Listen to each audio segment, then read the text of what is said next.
Today we're taking a look at these NBA matches, which are happening on Monday, October 24, 2022, and giving you our match breakdowns, betting tips and predictions in general on these games.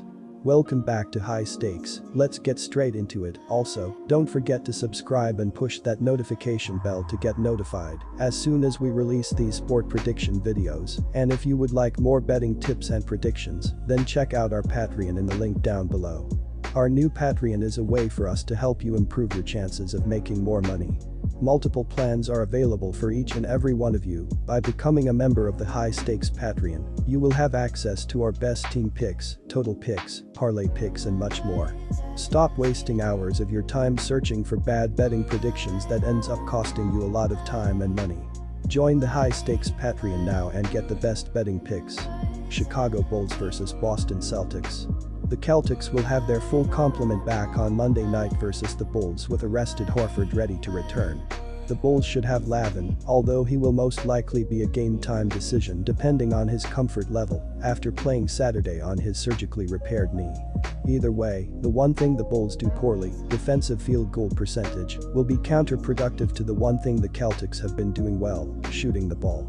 Tatum, in particular, will be a matchup nightmare for the Bulls and should continue his torrid pace on the offensive end. Boston also has a much deeper bench than the Bulls, with players capable of putting up offensive numbers in Malcolm Brogdon and Grant Williams. Undoubtedly, Boston will throw a bunch of different matchups at DeRozan in the game, from Marcus Smart to Jaylen Brown to Grant Williams. Expect the Celtics pace to give the Bulls fits as well.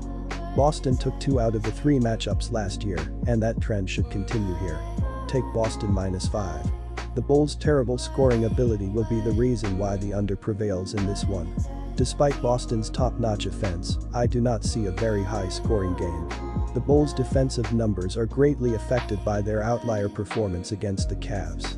In their first 2 games, opponents averaged just 105 ppg. The recent trends of this matchup show that offenses have been harder to come by, with the undergoing 5-2 in the last 7 matchups.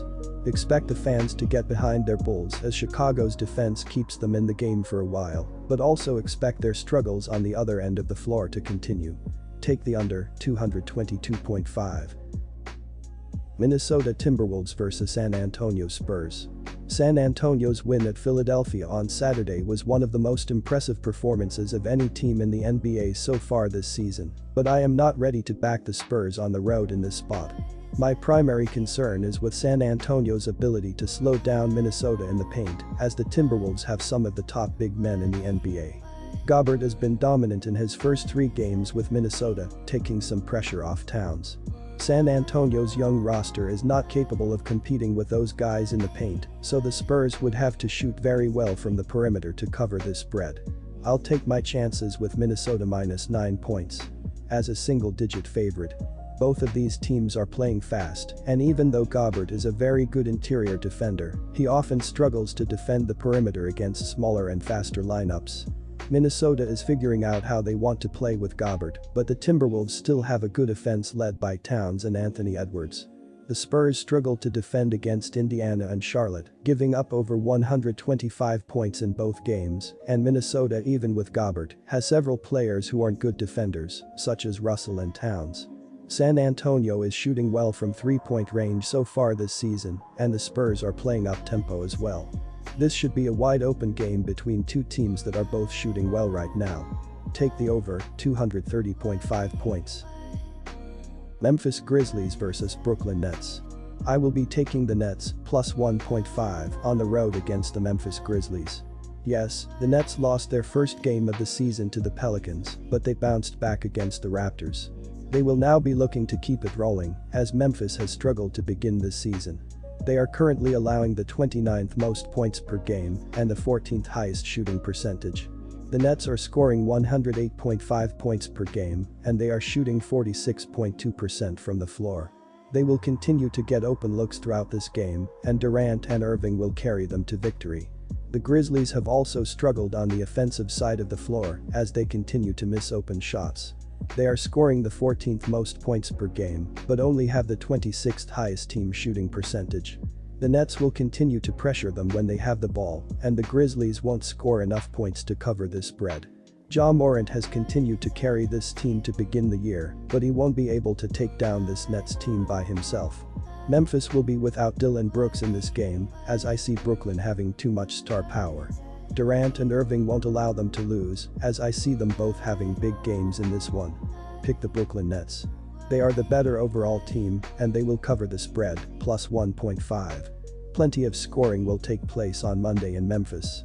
The Grizzlies are scoring an average of 113.3 points per game and giving up an average of 123.7 points per game, while at the same time, Brooklyn is scoring an average of 108.5 points per game and giving up an average of 117.5 points per game.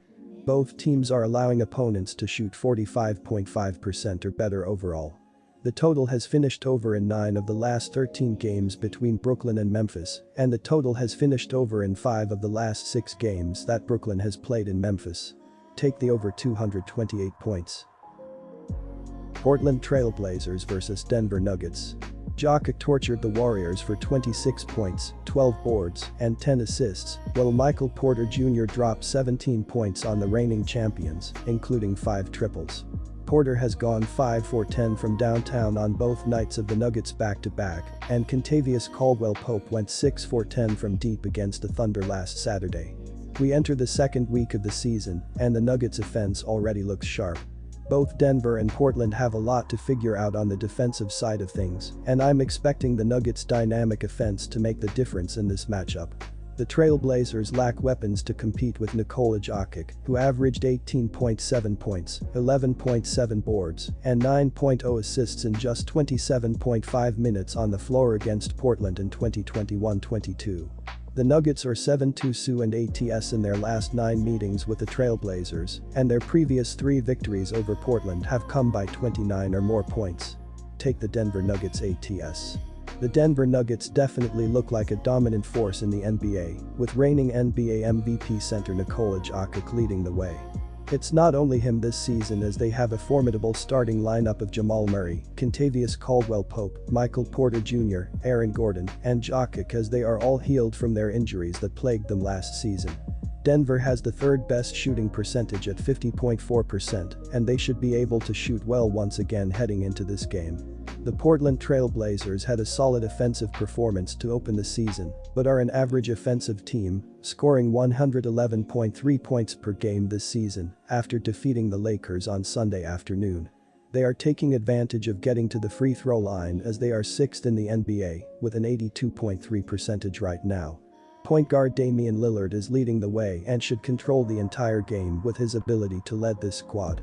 Both teams have done a good job in hitting the 3-point shot this season, as the Nuggets are 2nd in the NBA with a 50.4 3-point percentage, while the Trailblazers are currently tied for 13th with 47.2% of their attempts hitting. Damian Lillard and Nikola Jokic are 2 of the best players at getting the ball in the basket, as Jokic is averaging 24 points per game, while Lillard is scoring 34 points per night in the early season.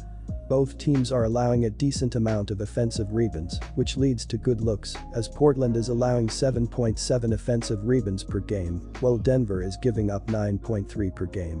The over has hit in 20 of their previous 28 games, including 9 of the last 13 played in the Moda Center, so go with over 230 points to hit here as well.